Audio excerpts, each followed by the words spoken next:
हम छात्रों के जो प्रोटेस्ट है उनका समर्थन करते हैं क्योंकि जो उनकी मांग है वो जायज है। और लगातार बीजेपी की सरकार और पूरा शासन प्रशासन, स्पेशली सरकार, चाहे वो छात्र हों चाहे वो हमारे शिक्षक भाई और बहन हों, लगातार इस तरह की कार्रवाई होनी चाहिए थी। जिस तरह की शासन के द्वारा, प्रशासन के द्वारा सरकार को जिस तरह के फैसले लेने चाहिए थे, सरकार हमेशा अपनी आंख बंद करके बैठी हुई रहती है।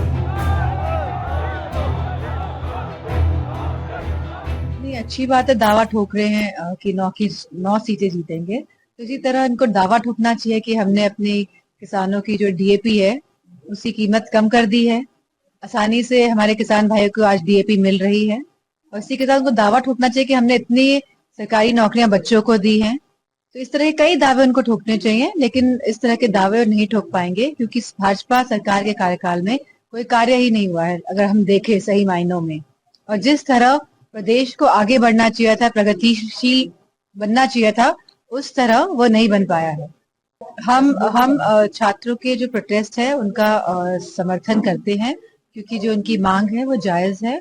और लगातार बीजेपी की सरकार और पूरा शासन प्रशासन, स्पेशली सरकार, चाहे वो छात्र हों चाहे वो हमारे शिक्षक भाई और बहन हों, लगातार इस तरह की कार्रवाई होनी चाहिए थी। जिस तरह की शासन के द्वारा, प्रशासन के द्वारा सरकार को जिस तरह के फैसले लेने चाहिए थे, सरकार हमेशा अपनी आंख बंद करके बैठी हुई रहती है।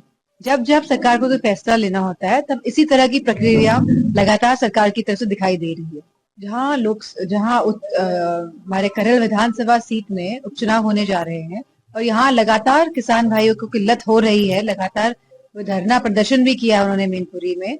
तो यह संज्ञान में सरकार बात ले और जो तकलीफ और जो भी दिक्कतें हमारे किसान भाई आज फेस कर रहे हैं, सामना कर रहे हैं जिन दिक्कतों का, उसका हल निकालें। क्योंकि वो केस लड़ रहे थे और मैं समझती हूँ कि सोलंकी जी इस केस को जरूर जीतेंगे। उनको बस लड़ना है, वो इस लड़ाई को लड़ेंगे।